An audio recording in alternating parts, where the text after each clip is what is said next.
Man, did I just watch Arsenal really choke away another league title, man? I mean, god damn it, man. It's just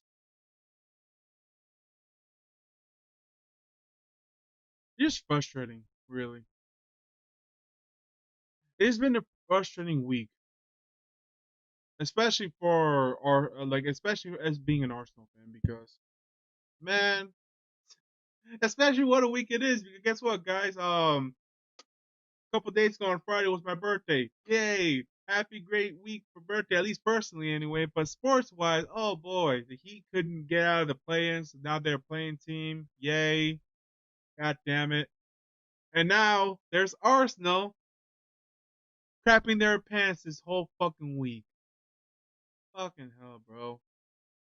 First, first you, oh man, first you didn't capitalize against Bayern, and you made so many mistakes that game that honestly, if I'm being, I gotta be honest with y'all. Bayern should have beaten Arsenal, but you know what? Arsenal pulled through. They got the tie, and they gotta pray to beat Bayern in Germany.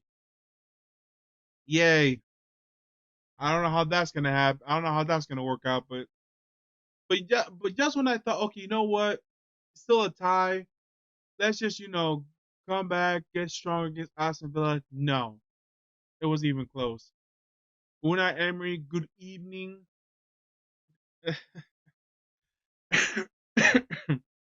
Like, I'm not gonna lie, man. I was so angry watching this game. I actually watched this game at least for the most part. From like 20, I woke up pretty late today, but and keep in mind, I live in the States, so the game is a lot earlier than what it is in the United Kingdom. So yeah, man, it was just like honestly, no. First things first. The first half, actually, Arsenal played good for the first half, man. Initially, they were both teams had their chances. I think Aston Villa hit the post twice. Like Ollie Walker, like Gabriel, man, you were very lucky that Ollie Walker hit the post because what were you doing? That happened, and then Leandro Trossard, he should have scored because bro, he hit it right at Martinez. Like when I saw that, I was like, oh man, I really hope the Arsenal, tighten up their defense because it's not looking good, man. And sure enough, man, in the second half, Aston Villa were not letting Arsenal breathe. It was just wave after wave after wave, and eventually they found the breakthrough. And sure enough, where did they find the breakthrough? In Zinchenko's side. Where the fuck was he throughout both goals? Like, okay, you know what? I can give an excuse with the second one. The second one, Arsenal was trying to press through forward to get the equalizer, and then they got caught out. Fine. But the first goal, that was on him. Like, bro, where were you? Seriously, where were you? Arteta, why did you start Zinchenko? Where's Jakub Kiwior? You do realize when Zinchenko plays, people were like, "Oh yeah, let's exploit him because he's the weak link in defense." Well, guess what?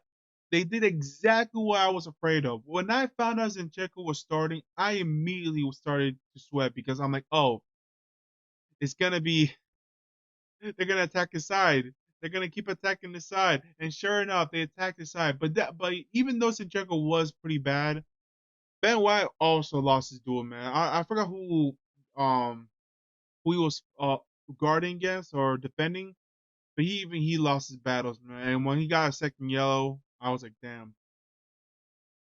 I knew it was only a matter of time, and I knew that Arteta was gonna replace him, but I was very surprised that he didn't he didn't take out Zinchenko at halftime like he did with Jakub Kiwior. I was very surprised by it. Against Bayern. Jakub Kiwior was struggling. So he decided to take him out for Zinchenko, and immediately you saw success, at least for the most part. This one, he decided to keep Zinchenko in. I'm like, bro, even though Arsenal did have control most of the first half, you can see the league it's starting to crack, especially as the game went on. And sure enough, Unai Emery knew exactly what he wanted. He protected Zinchenko's side, and sure enough, they got both goals in his side. It was just frustrating because, man, first of all, Liverpool lost to Crystal Palace, so you already had that moment. You're like, okay, one of the title challengers lost today. You already know Man City already beat Luton 5-1, I believe. You have to win. You have to win. To, not only, because it's in your hands. All you got to do is win all your games. I know it's easier said than done, but it's all in your hands. Now, with this defeat, Man City, Man City's already, now they're in first. And judging by the remaining fixtures, man, I don't see them dropping points, man. I just don't see it. I think this was it. I I hope I'm wrong. I'm really, really hope I'm wrong, but I was getting the same feeling as I was last season when Arsenal lost to Brighton, man. And like I said, I'm really hope I'm wrong, but it, it's really tough to overcome that. And also keep in mind, guys, out of the three title challenges with Man City, Liverpool, and Arsenal, Arsenal have the hardest fixture because yes, Man City does have to play Tottenham, but guess what? So does Liverpool and Arsenal. And not only that, Arsenal get to play against Chelsea. I know Chelsea has not been great this season, but guess what, guys? Chelsea love to play against the Big Six. I think Chelsea are. I don't want to say they're undefeated, but they have a good record against the Big Six side, man. Hell, even Arsenal can beat this Chelsea team. They tied 2-2. So yeah, there's that. There's also, the derby against Tottenham. That's always we don't know what's gonna to expect in those type of games. And then Arsenal against Manchester United in Old Trafford. As much as Manchester United are really struggling right now, Arsenal's record in Old Trafford is dog shit. I'm gonna be honest with you. The last time Arsenal won at Old Trafford was 2006, and no, I'm not counting the 2021 because first of all, it was a dodgy ass penalty. I'm not going to even argue that. It was a shit penalty that Arsenal got awarded that beat Manchester United 1-0. And also, keep in mind, that was during the pandemic era where there was no fans. So, by record, yes, Arsenal did beat Manchester United at Old Trafford in 2020, but I'm not going to count that shit, bro. The last legit win was 2006. You're expecting me to believe that Arsenal will beat all those teams and get the 3 points. I thought I had the answer, but now I'm not so sure, man. Because this result really got me, man. I'm very upset right now because like, damn, you had the opportunity, especially with Liverpool losing, man, just to lose to Aston Villa.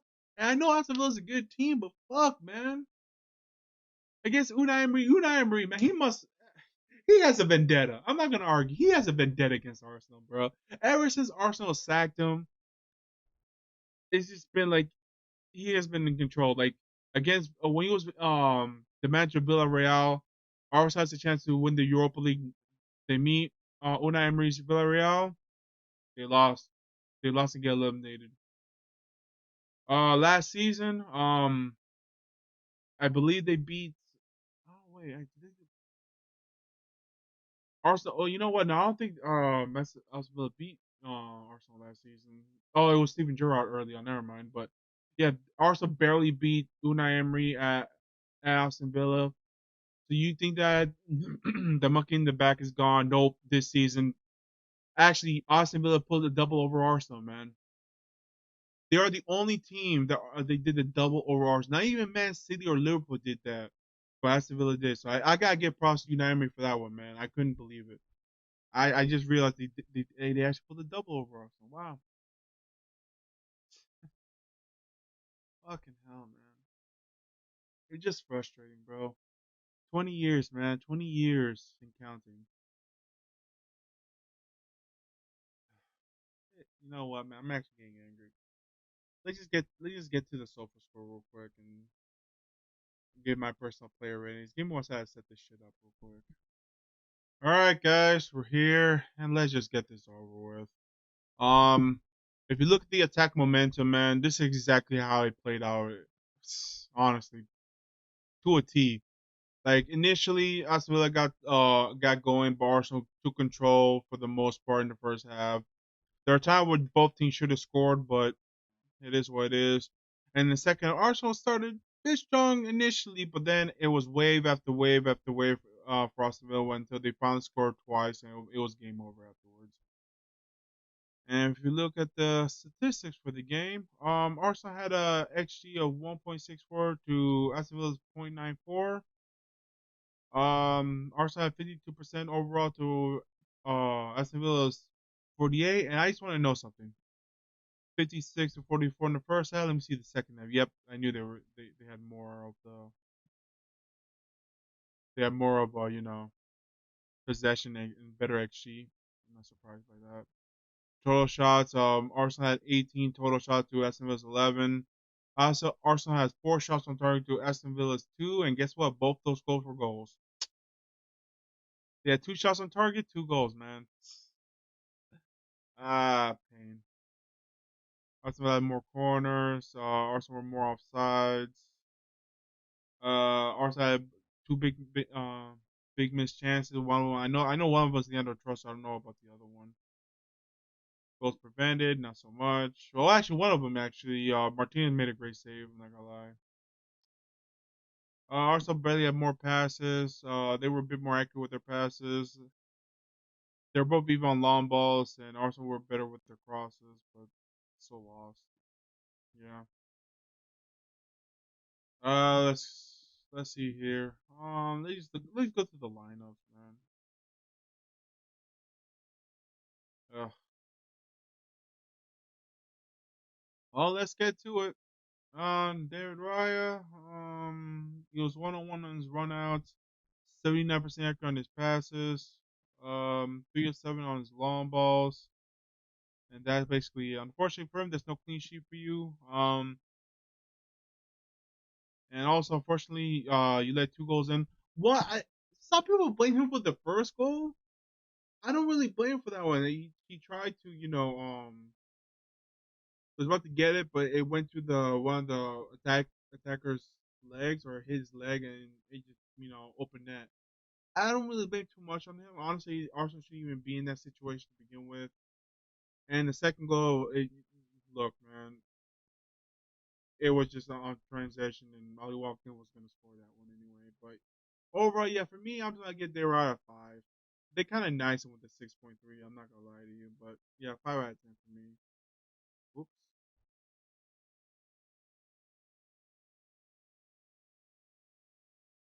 go back where you were. There you go. Ben White. Yeah, one clearance, one block shot, one interception, 6 tackles. He was drilled past once. He was 6 to 7 his ground duels one. He lost possession 7 times. He was offside once. 86% accurate on his passes, 2 key passes. 0 out of 1 on his crosses, 0 out of 3 on his long balls, and that basically it. Yeah, it wasn't his best game. I'm not gonna lie.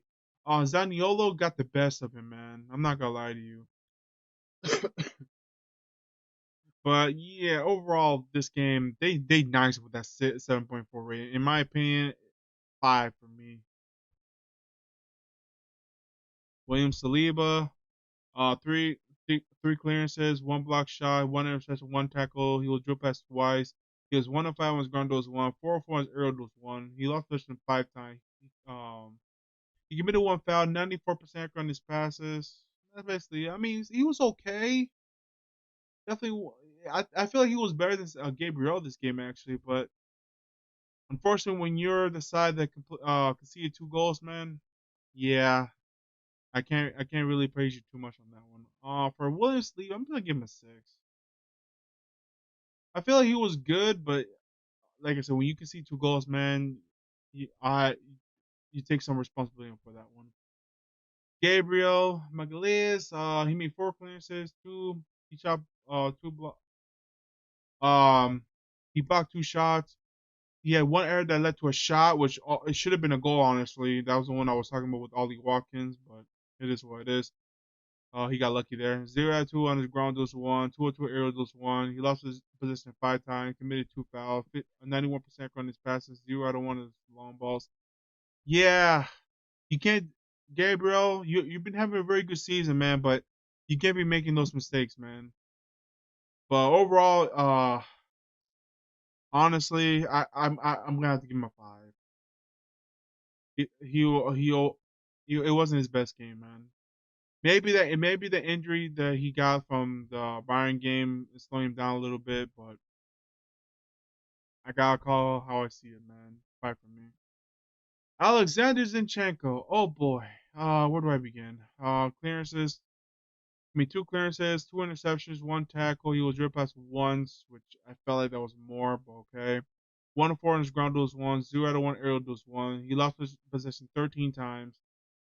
He was 80% on his passes, 1 key pass, 1 or 2 on his long balls.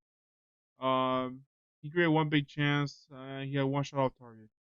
Yeah, they really nice him with that 6.7 rating because in my opinion, he was the worst defender out there.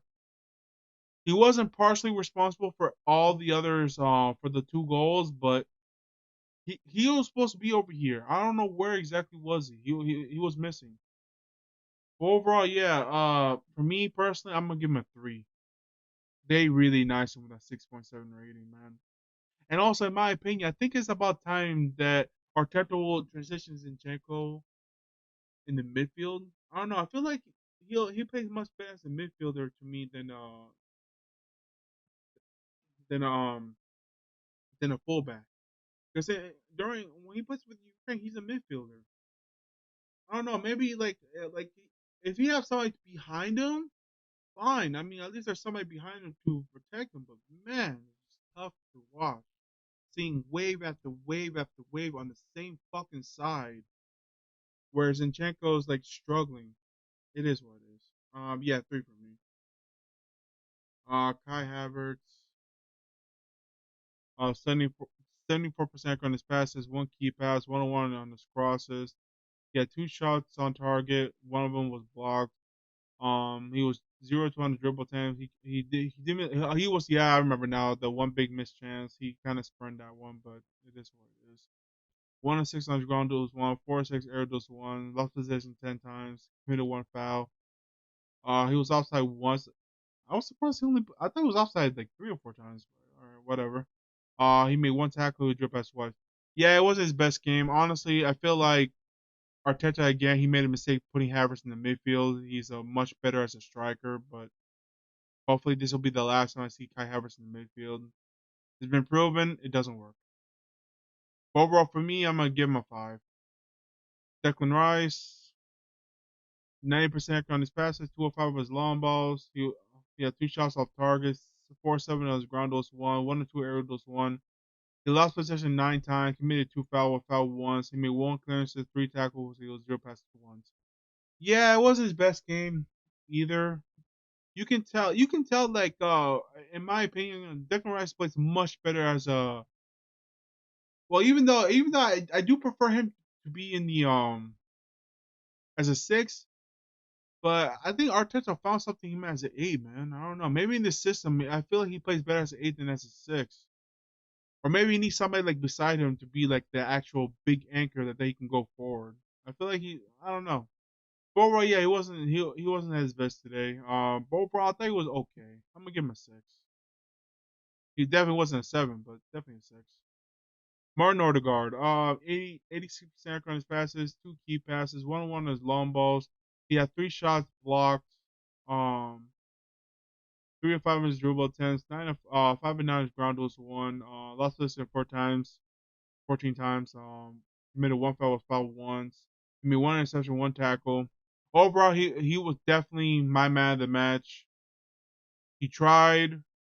He was the only one cooking the first half. The second half, not as much. We can tell the effort was there. And in my opinion, why was he? What was he substituted? I don't understand.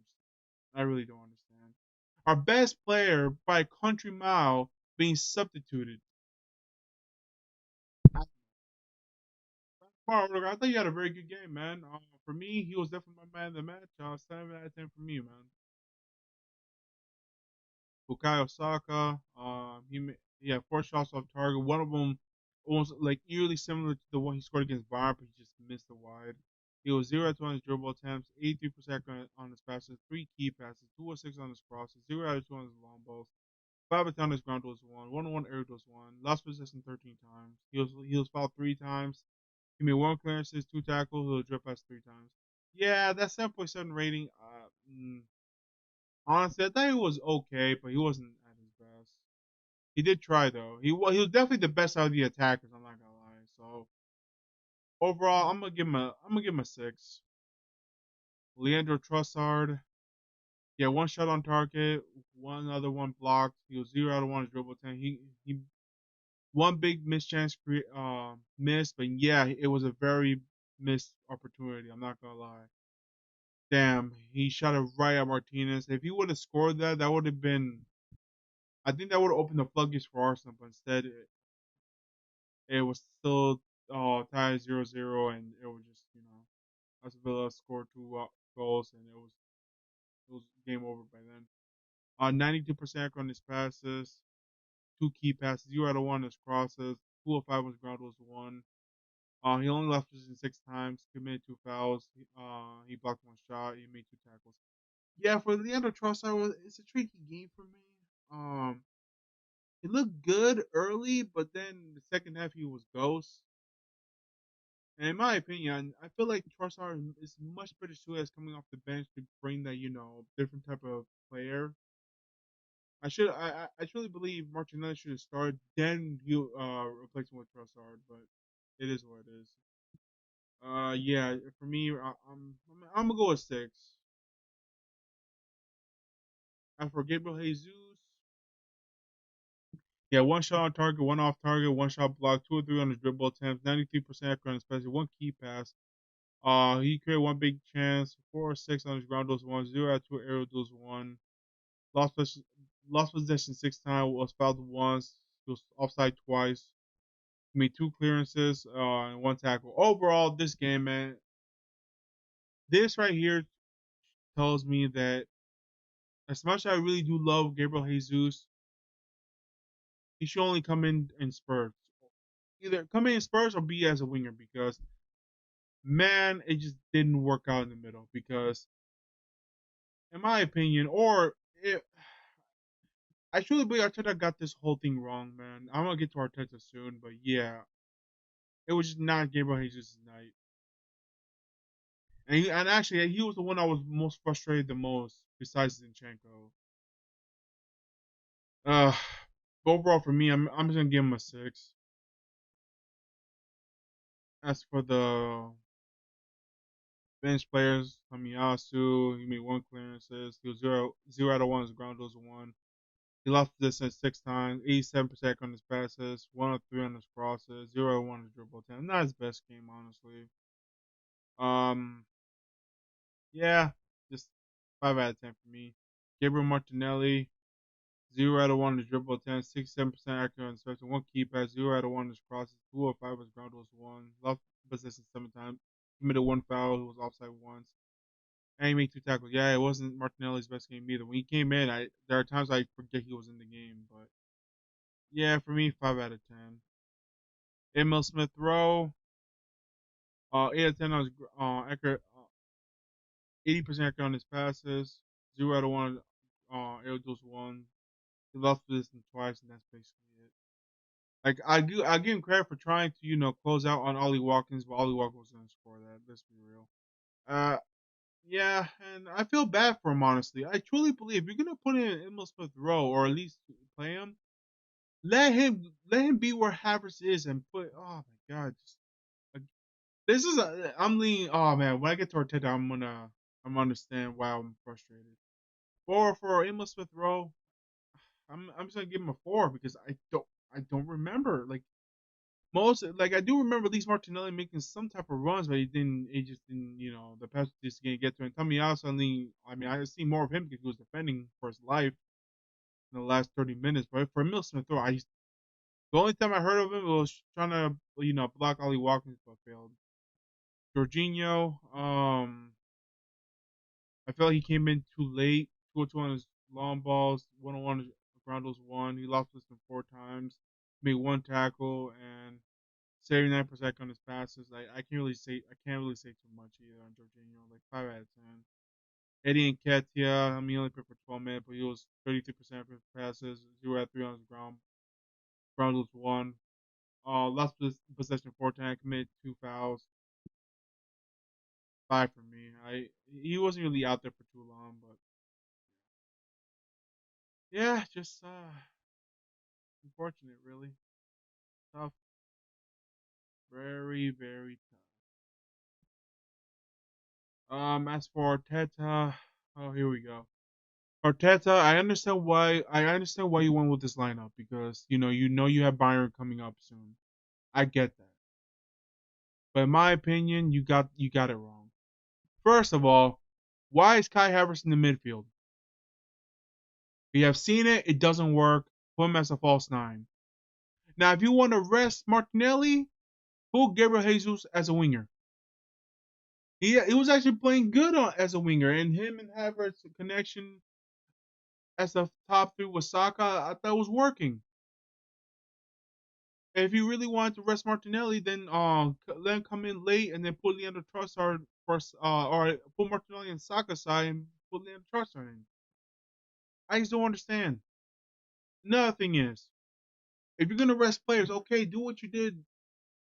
I mean, if you're gonna rest players like Jorginho, at least put him like in the first 60 minutes, then take him out. It's not that hard. And another thing is, in the Bayern game, you took out Jakob Kiwi after 45 minutes. He was getting skinned alive by Leroy Sané. Great decision. Why didn't you do that with Zinchenko when you know they were keep attacking the side? Where was Jakob Kiwior? Like this was a perfect game for Jakob Kiwior because like for his defensive solidity because when Jakob Kiwior is with Ben White, Saliba, and Gabriel Magalhaes, the defense is pretty great. I just don't understand why is it that I don't know, man. I just don't know. I'm really getting angry now. I'm actually getting frustrated. I can feel my blood pressure raising as I'm questioning all this. But yeah, for Arteta, man, because you made all these mistakes, especially against Aston Villa, you were outwitted by Unai Emery in this game again. He was outwitted in the first game. I remember that. So yeah, for me personally, I'm gonna give Arteta a 2. He just like this was his mistakes. And also another thing, why did you take out Martin Odegaard? He was your best player. All right, you know what, man? I'm done. I'm done. All right, I'm gonna give Arteta a 2 because with this loss and Liverpool's loss. Man City is now the driver's seat to win the league. Yay! And honestly, like I said, I just don't see Man City dropping any more points. Maybe the Tottenham game, but with Arsenal having more tougher fixtures, they needed this win. They really needed this win, and unfortunately for Arsenal, they lost. It's just unfortunate, really. They play Bayern next. I'm hoping maybe they'll get this result behind them, but honestly, I'm not so sure, man. I really don't know. Again, with the Bayern games, like this should have been a more comfortable win. Actually, let me rephrase it. This, if Arsenal didn't make those mistakes, this could have been just a win, man. But instead, now you got to win in Bayern. I just don't know. And Arsenal play Wolves. I thought that, oh yeah, Arsenal could beat Wolves. Now I'm not quite sure. I'm not quite sure now. Yeah, it's just frustrating, man. It's just unfortunate.